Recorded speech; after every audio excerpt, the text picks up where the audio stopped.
Back today, we're going to be filling out the rest of the unit circle. We already talked about how quadrant 1 works. So if you understand how quadrant 1 works, then all the other quadrants kind of follow the same idea. You're going to notice that the same numbers are going to be coming up for our x's and y's over and over again. So let's go ahead and start. So first of all, if we go back to quadrant 1, this 60-degree angle here is the same as this 120-degree angle here if we look at the triangles.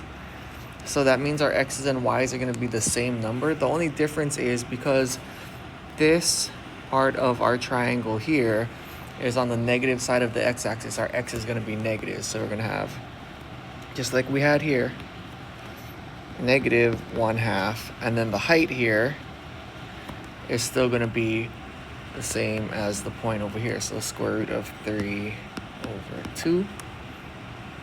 Similar with the 45-degree triangle here, it's the same as this triangle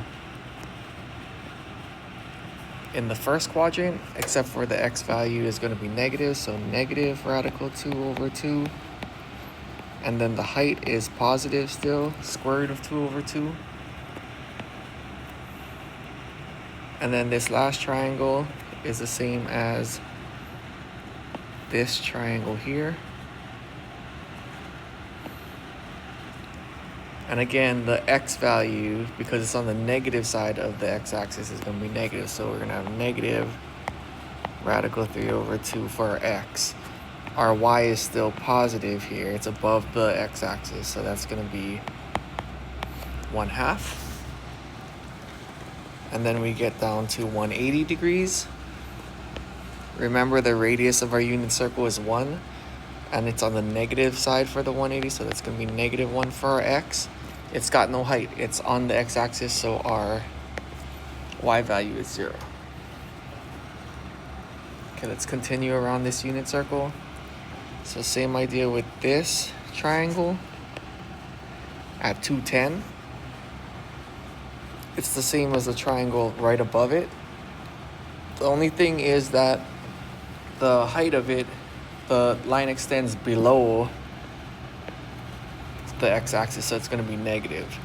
So we're going to have the same x, negative radical 3/2, but our y is going to be negative 1/2. This next triangle matches up with the triangle above it as well. So the x is still going to be negative radical 2/2.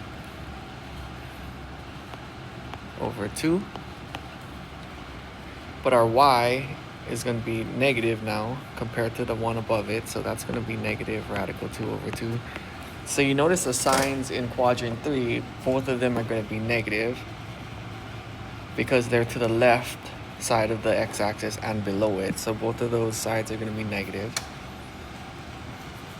240 matches up with the triangle above it. X is -1/2. The y is negative square root of 3/2. And then on the negative y-axis, it's not left or right at all. So that's going to be 0 for our x, but it's going to be down a whole radius length, which is -1. Okay, and then moving into the last quadrant, let's do blue.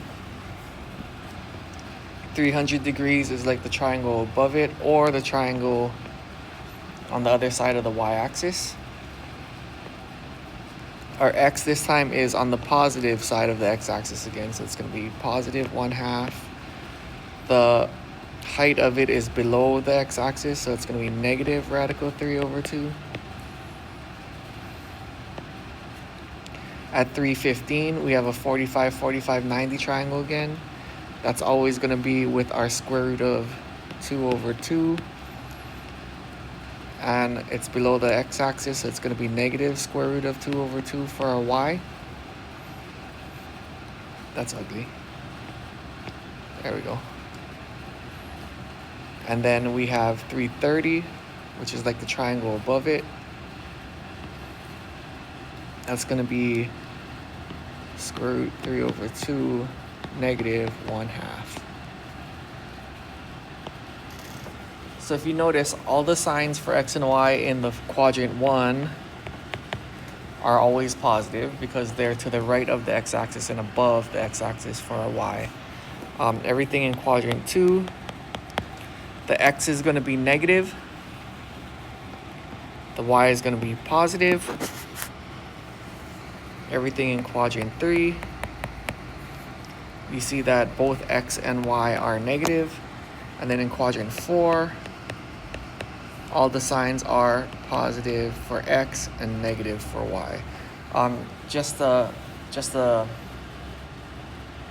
little thing to help you guys out. We're not going to really be talking about the negative and positive signs and how they're applied right now, but we're going to do it in a lesson or two. So yeah, just a quick rundown of how we get the whole unit circle filled out. We worked on the first quadrant earlier, and then this is the entire thing. If you guys can memorize this, you guys will be masters in most of the stuff you need to do in trig. All right, so make sure you write this down. Make sure you understand how it works. And your assignment's going to be practice drawing it out, because that's going to help you out a lot down the line. All right, see you next time.